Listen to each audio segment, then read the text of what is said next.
beautiful dancers, namaste and welcome back for another episode of our A Cup of Tea, our weekly appointment with tips and tricks and inspiration from my over 15 years career into the dance field.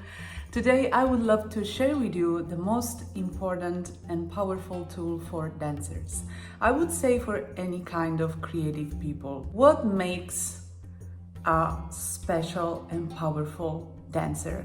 We can say, okay, technique, training, lots of performances. These are all tools that help us to understand our style and to get in touch with the dance world more and more and to feel comfortable in those uncomfortable spaces, like in the performance space. But there is one thing which is so powerful and so important, it doesn't have to be missed. And this tool is not about technical skills, it's not about training, it's not about having that particular movement.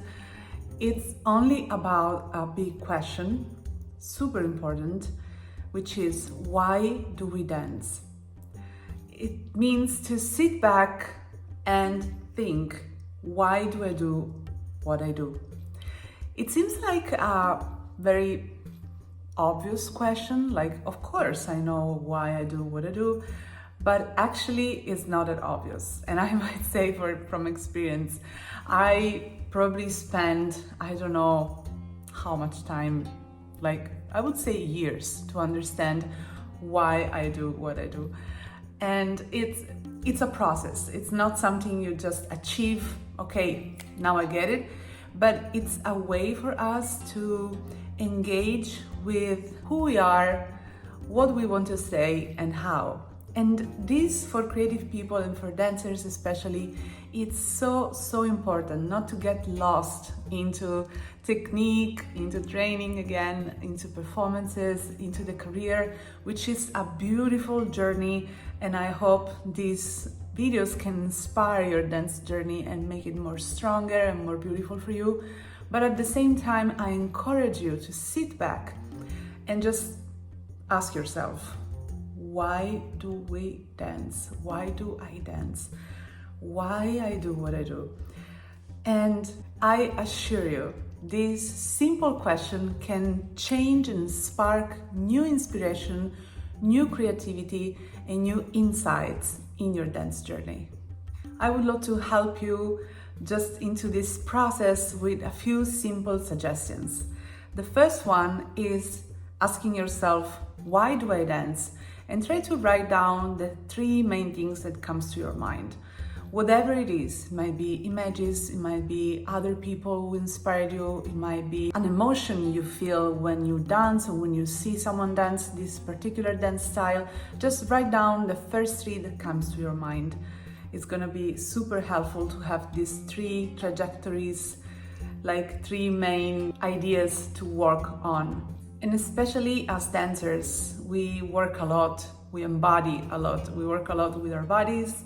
So ask yourself, what do I feel when I dance? And what do I feel when I watch someone else dance this particular dance style or any kind of dance you would like to explore in your own body, feelings and emotions. Sometimes we get lost into the training process, into getting the particular movements or into getting that particular gig or into going and having more dance opportunities.